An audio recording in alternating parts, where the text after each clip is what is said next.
Good morning again. This is a wonderful Sunday morning, and I want to do a special topic today before I continue with the topic I had stopped last time. And this topic is connected with the edition or the episode we did on necromancy. The topic is continuously seeing the pitfalls of necromancy as a system. Continuously seeing the pitfalls of necromancy as a system. We looked at the signs that people are engaged in necromancy. A whole episode was dedicated to that. And at the end of the episode, we were able to discover that many economies crash because of necromancy. From experience, what I observe from systems that practice some form of necromancy is that they don't depend on necromancy for production. They depend on necromancy mainly for security purposes, and the value of it to ensure it does not create a counter security challenge. Necromancy, the value is that the person engaging in it still depends on his own sense of morality, his own sense of a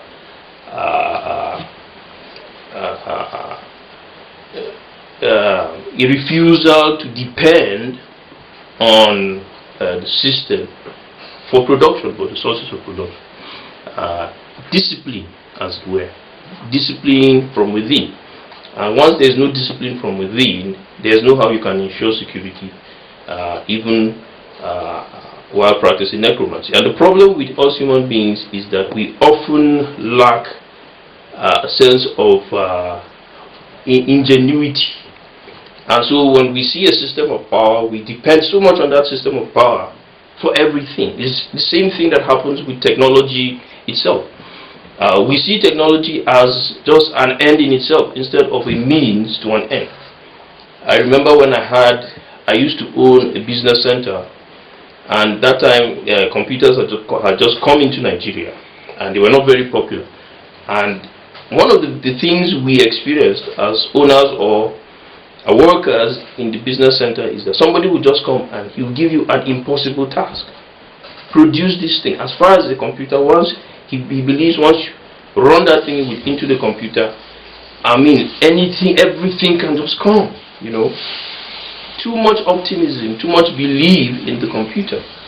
And so human beings are like that. Once they see a system that works, they stop everything and they just put everything in that system. And that is the problem we experience in necromancy. And so today I will continue talking about the pitfalls of necromancy as a system. And one of the major pitfalls is dependency, as I have already started to say. Excessive dependency on necromancy itself, excessive dependency on others. And often what I have observed is that there is a sense of entitlement, because especially because in those systems that are just coming up, that are not developed, they believe that within the communal setting, of course it is true, the whole system is made up by all those involved in the communal setting. So there's that idea that everybody as a participant in the community, owes something to the community, and not the other way around. The challenge is that, okay, there has to be somebody at the helm in government.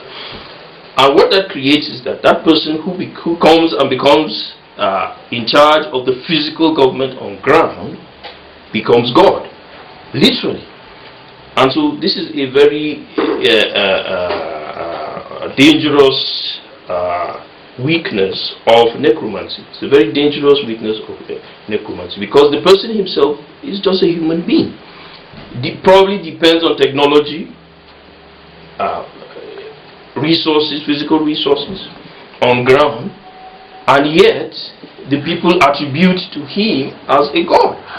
And of course, as far as those resources are there, he is the god.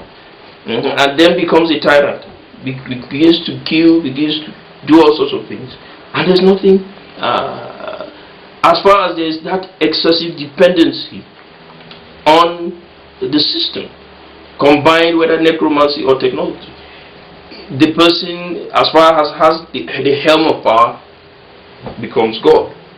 So this is the issue that we see happening, and this is what gradually I'm going to be focusing on.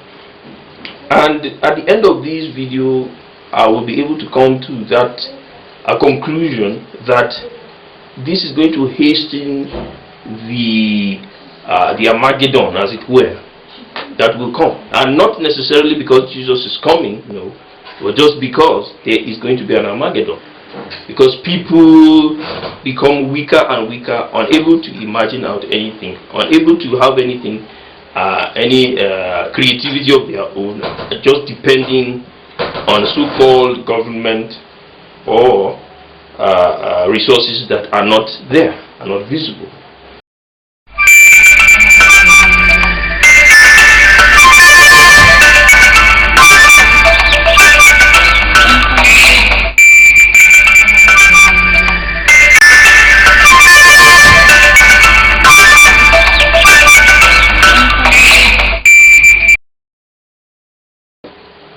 Now, that is number one.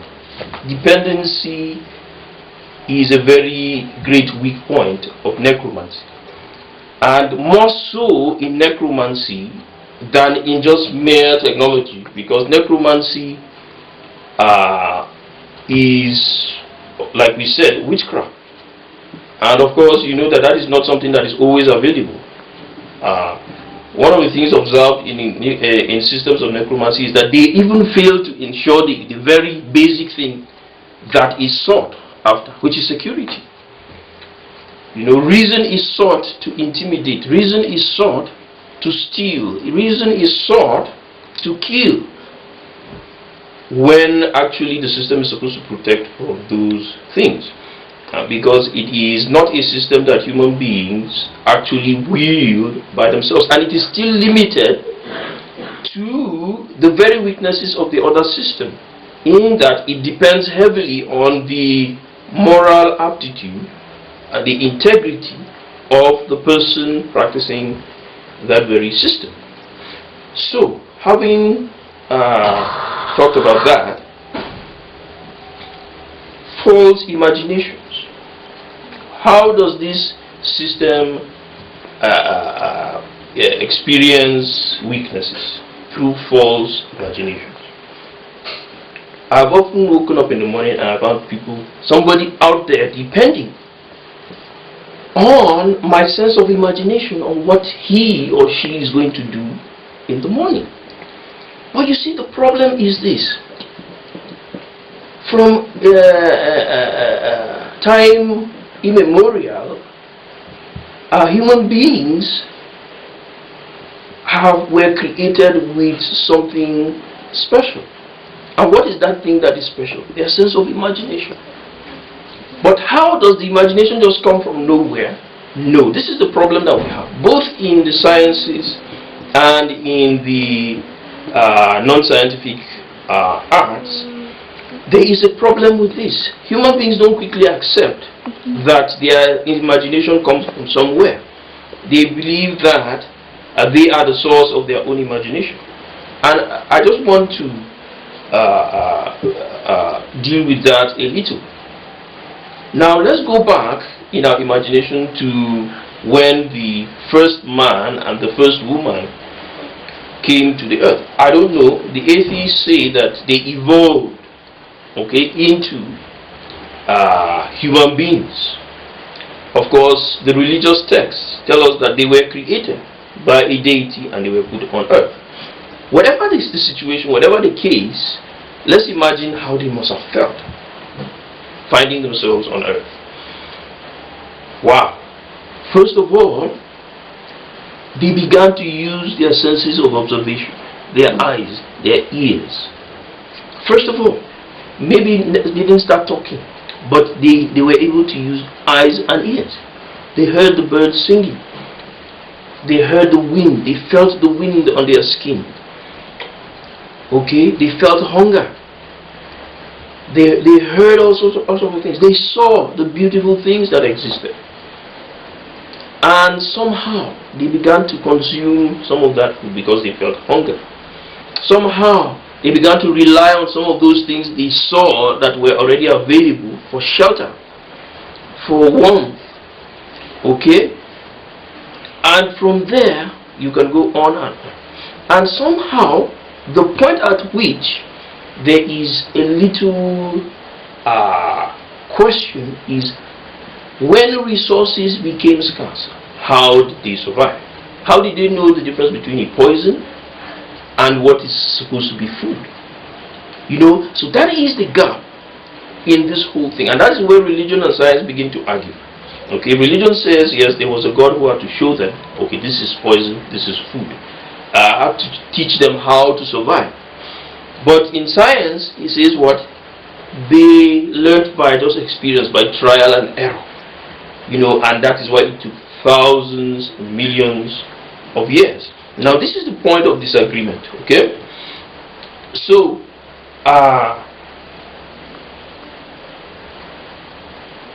human beings had to go through a process of learning.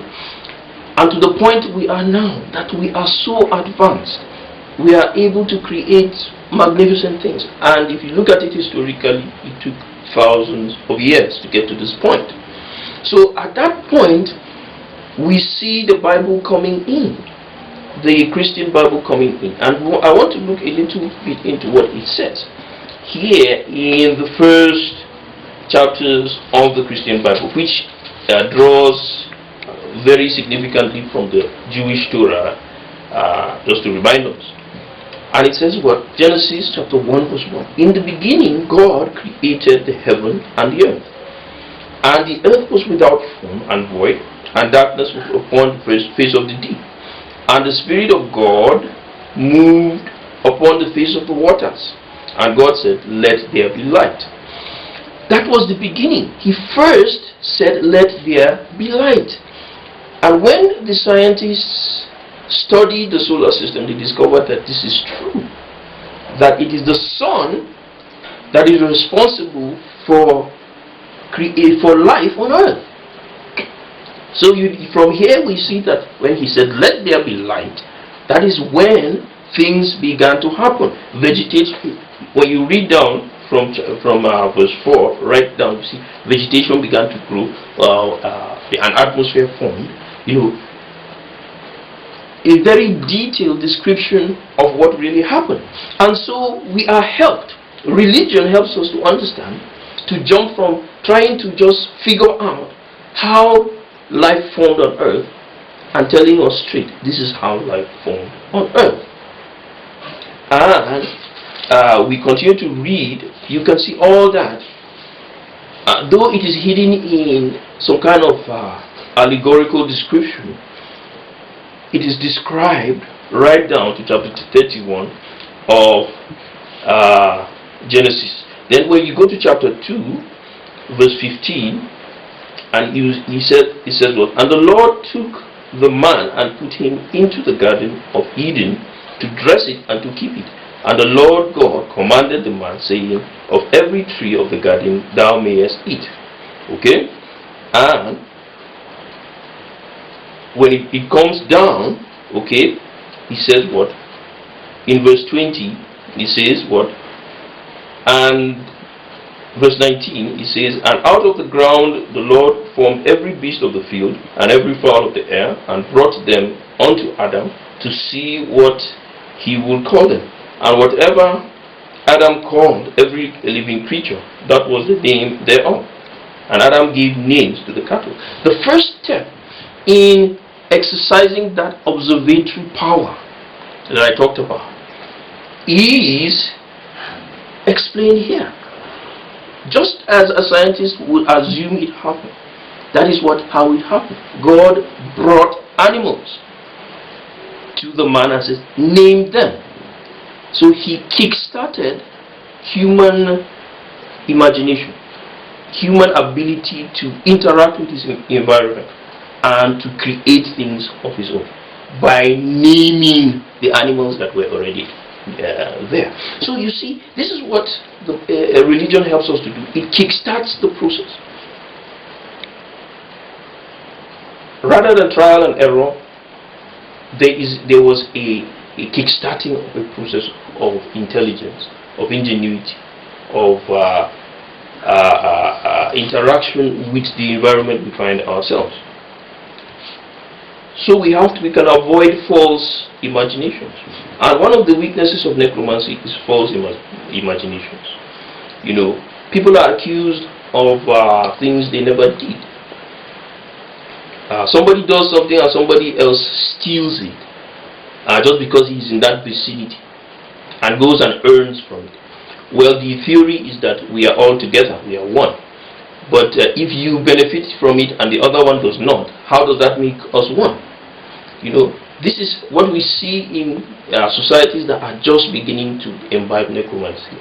And we see that the sense of morality is very important. Necromancy does not just provide on its own. It depends on our sense of morality.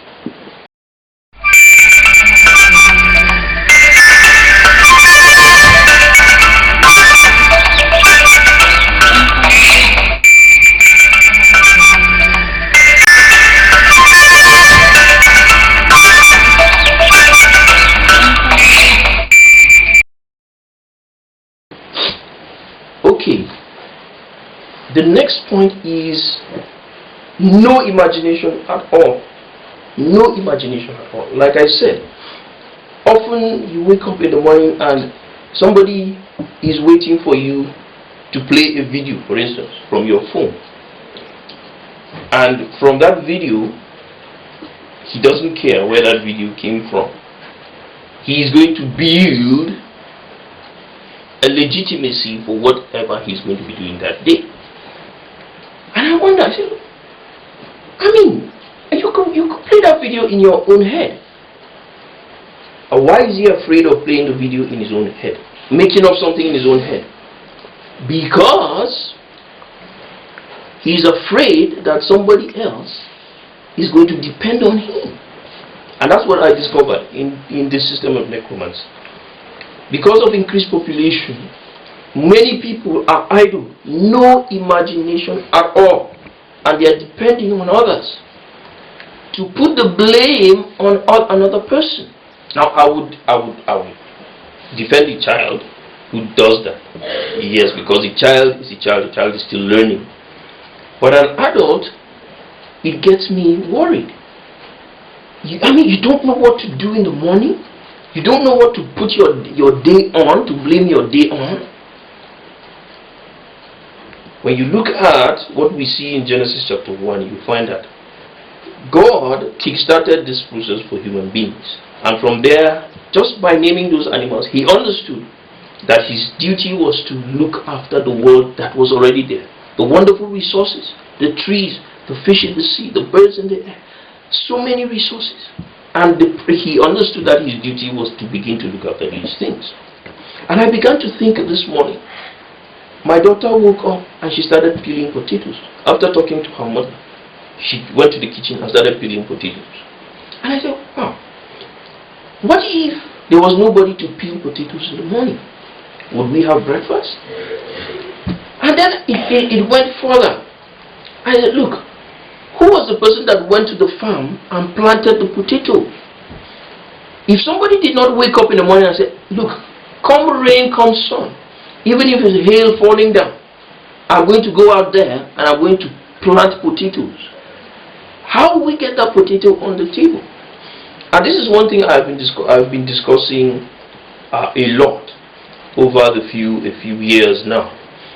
And because the modern economy makes us in a hurry to attribute our prosperity to certain things that look obvious, like maybe petroleum, One of the first news I saw this morning as I went through my phone was the fact that people are struggling to bring down the cost of petroleum in the market.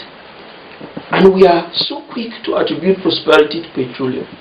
But let me tell you, the first point of prosperity of any human being is that person who woke up in the morning and went and said, I'm going to plant potatoes. I'm telling you, that potatoes left the farm after being harvested and came straight to the table. It didn't go through the oil refinery.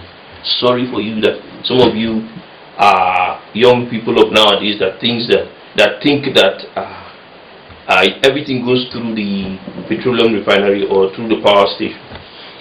Somebody went to the farm, planted a potato, and that potato grew, and somehow it didn't even go through the market. It went straight to the table. That is how the first man and the first woman started. And up to today, most of what we eat on our tables don't go through the refinery, don't go through the market. They go to the table. And we need to thank God for that, that somebody had that imagination to wake up in the morning and go to the farm. And I continued to reason this, and I thought, I said, but what do we experience these days?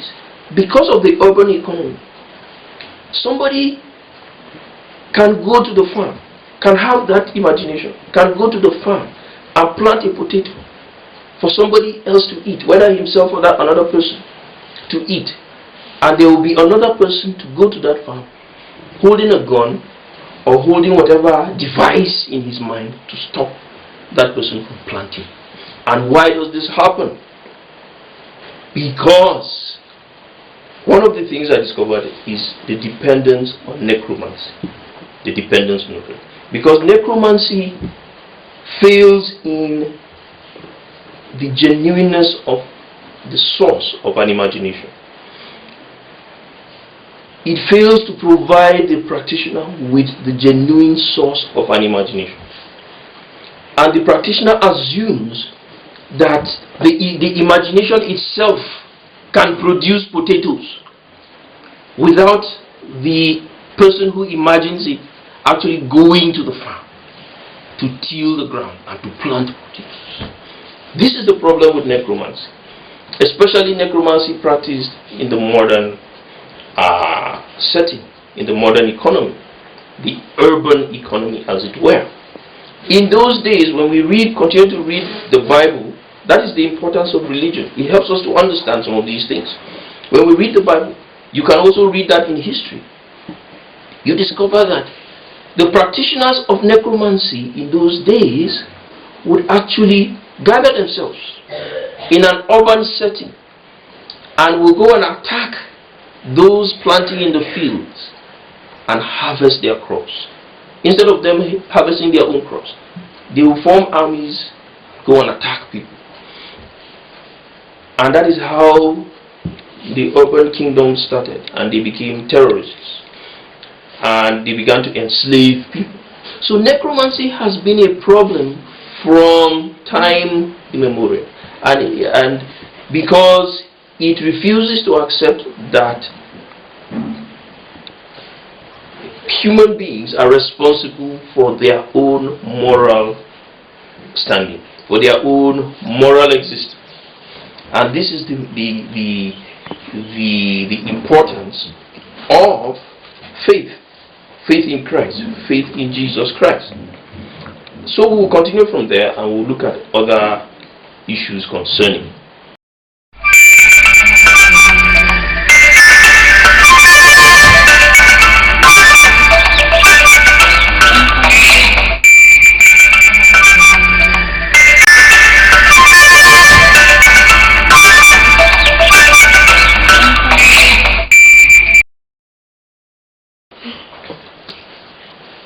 Now, we have looked at the source of imaginations and the problems of necromancy, false imaginations, and sometimes no imagination at all.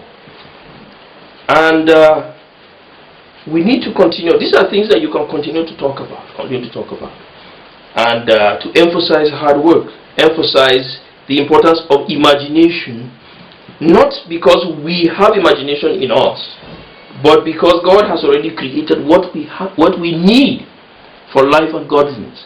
And our imagination is just a tool to harvest those things, because it now gingers us to wake up in the morning and go and do something. And we have discovered that the urban economy, while practicing necromancy, has that weakness of creating so much complex that people have false imaginations. For instance, like potatoes are grown in the refinery, maize is grown in the marketplace. No, it's grown in the farm, and there's a long process to get it into the farm in the first place, harvest it, and then get it to the market and to your tables. So this is what we need to tell those who practice necromancy in the urban economy. Of course, we cannot blame them all the time, because today you find things like the internet, and people, so much information is found on the internet. You can click a button and you can order food, in advanced countries on the internet. You use paper money to buy food. These days it is even electronic money. You don't have to hold any paper in hand or coin in hand. You just press the buttons and the numbers, and you can buy something. So people are sometimes deceived, not by their own fault. Sometimes, like we talked about in the last episode, because of bad government. But sometimes because they don't know any better. They've grown in the urban lifestyle all their lives, and they don't know that potatoes go through that long process before they end up on the table from the farm. Okay, somebody has to till the ground. So this is the issue at stake. And so, knowing these pitfalls of the urban economy, we have to ask the question: what next? What next? And that will take us to Revelation chapter 21. There is a lot more, but I just want to go quickly to that. I have done more than one episode on this very thing, but I just want to go quickly. Revelation 21 verse 1. And I saw a new heaven and a new earth, for the first heaven and the first earth were passed away, and there was no more sea. And I saw the holy city, New Jerusalem, coming down from God out of heaven, prepared as a bride adorned for her husband. Now this is some very complex religious thing. Nobody wants it. But I tell you, when you look at it very closely, you see something. You have to just be a little careful to look at one or two things. The new heaven and a new earth. This tells you that the person writing this knows the difference between the sky and the earth. Heaven refers to the sky. Earth refers to, of course, where we're standing, the ground. Okay? So he knows about that. Don't create any new thing about that. Any imagination about that. That is what he's talking about.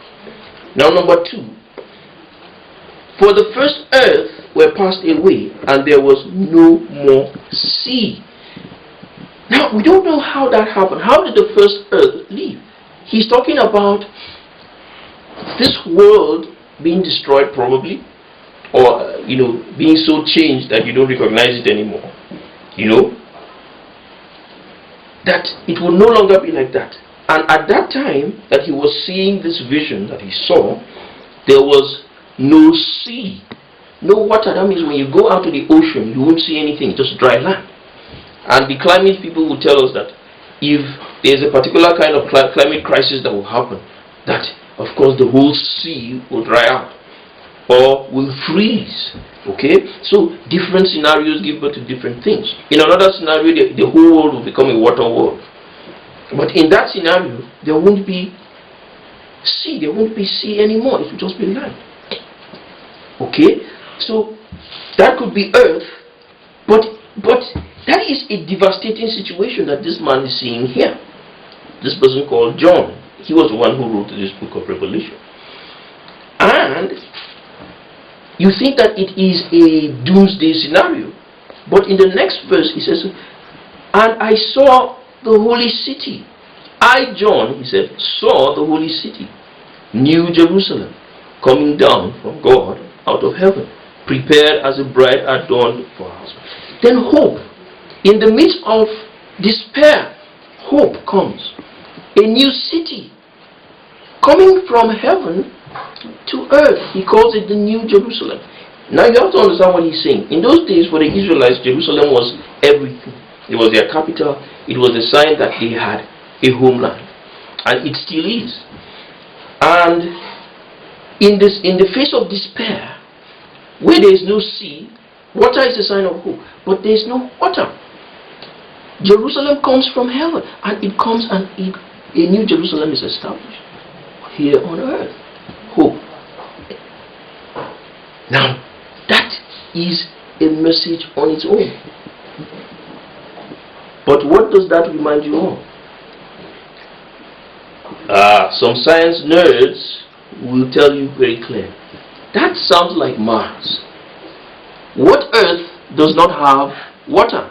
Now remember that this book was written somewhere around AD 90, close to 2,000 years ago. Okay? So, of course, he couldn't have known about Mars just like that. But it reminds that, what if he was seeing Mars? Or an Earth that was destroyed? You know, there are many possibilities. But what if it was Mars? What if he was seeing the age when human beings were able to establish a base on Mars? Well, as simplistic as that sounds, it is a possibility. It is a possibility.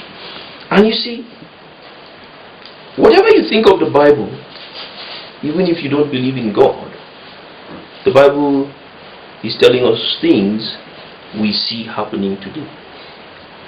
And I think I'm right on that. And so, you find that within this complexity of religion and urbanization, okay, and modern education, there is something in common. And what is in common is that a solution has already been designed. A solution has already been thought out by someone we don't know, someone who is sending us visions. And what are those visions supposed to do? In those days when John wrote this, there was no technology at all. This camera I'm using to film was non-existent. There were no pens. Okay? Even something as simple as a pen was very, very complex. You know, was at the beginning of being formed. You know? And so, at that time, there was none of this. But they were able to see things that are happening to us today. And so somebody must have been giving them these visions, prodding their imagination a little more so that they could do a little more. Okay? And this is the value of what those ancient people had. And if we are to survive this age when human beings have actually become so advanced, we must be able to use imagination properly, to be able to know the source of our imagination and live in harmony despite knowing that source.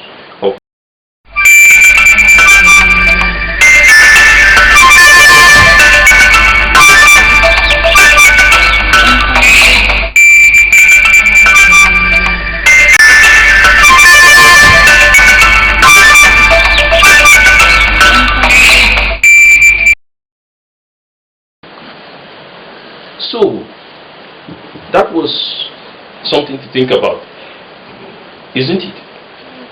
It is something to think about.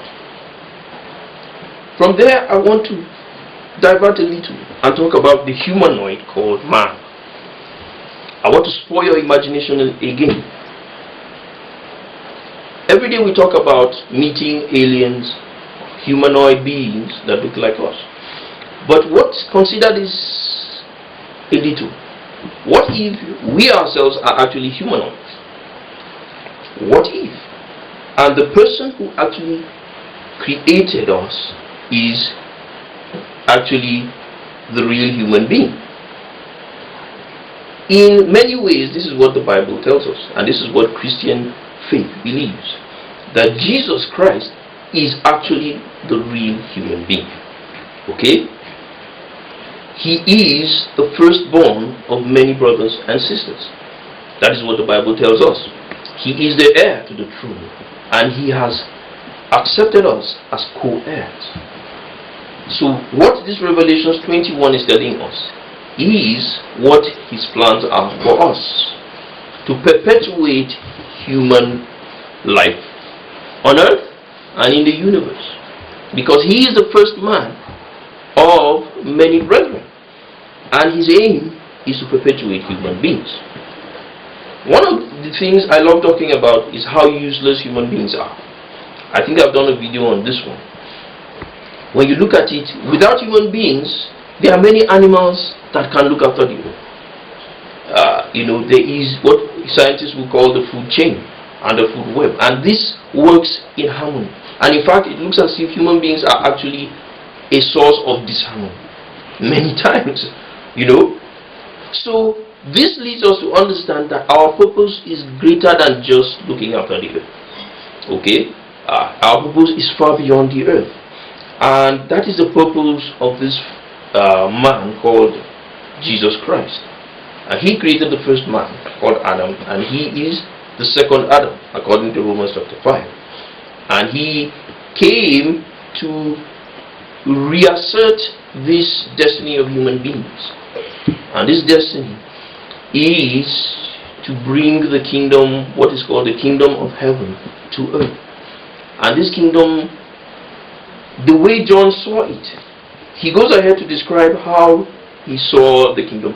Throughout, when you read the whole of chapter 21, 22 of this book of Revelation, which is the last book of the Christian Bible, there is a detailed description of this earth, this world that Jesus Christ wants to bring to us, called the kingdom of heaven. And like this very verse in chapter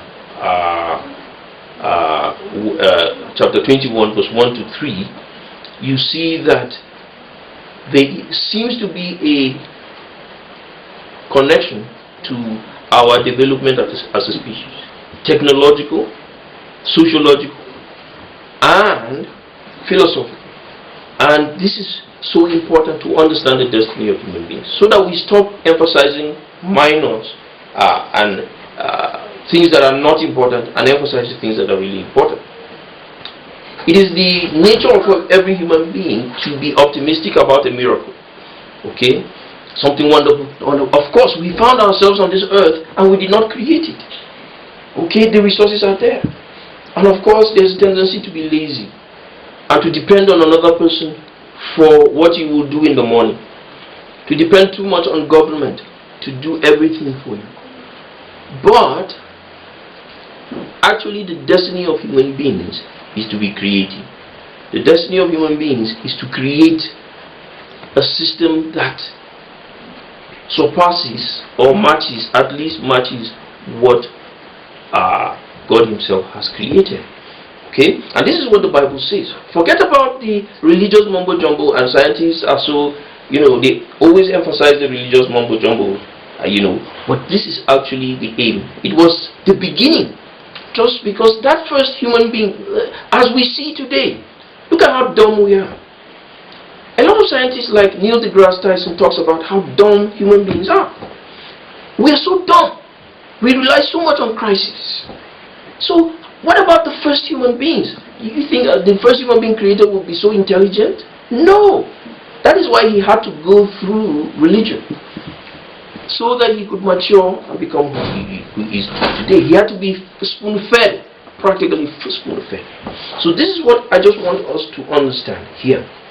We are humanoid beings. The real God is the first human. This is what the Bible tells us.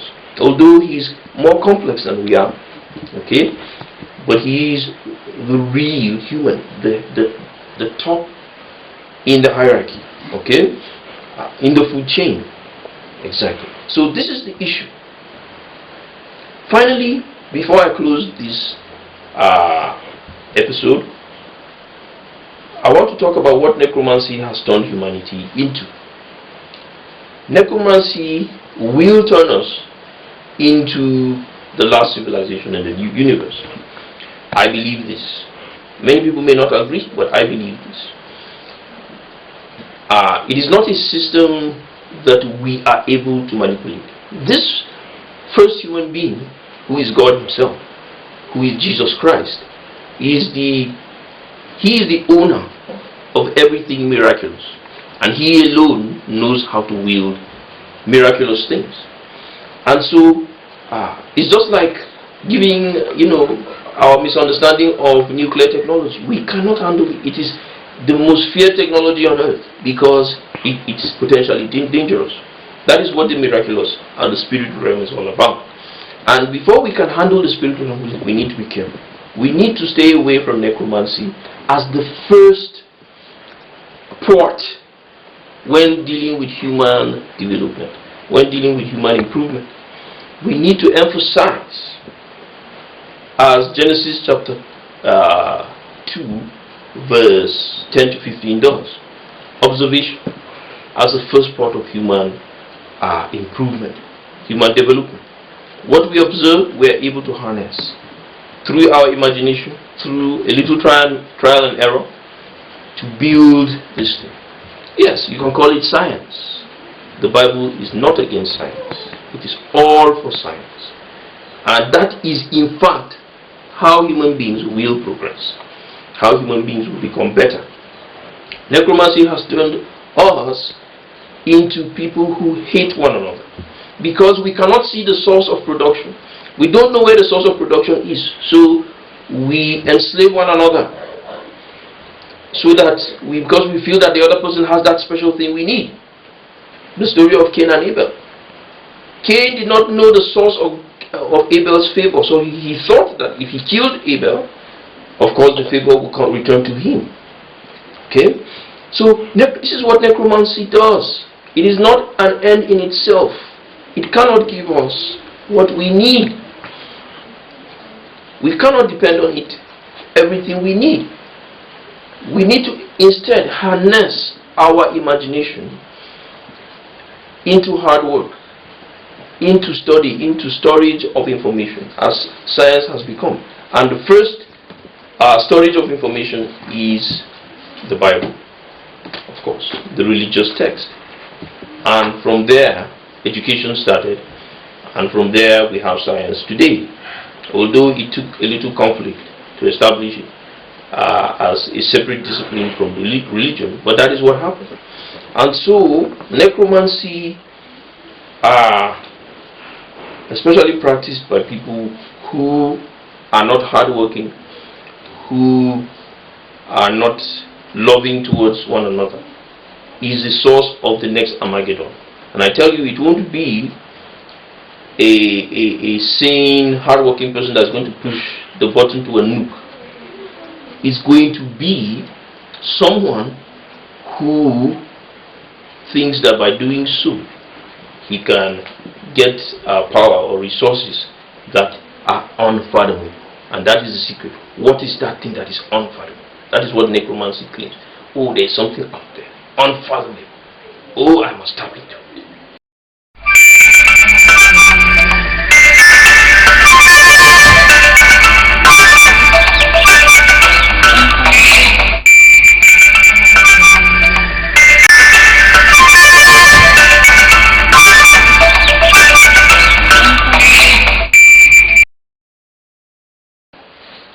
Finally, necromancy amid population.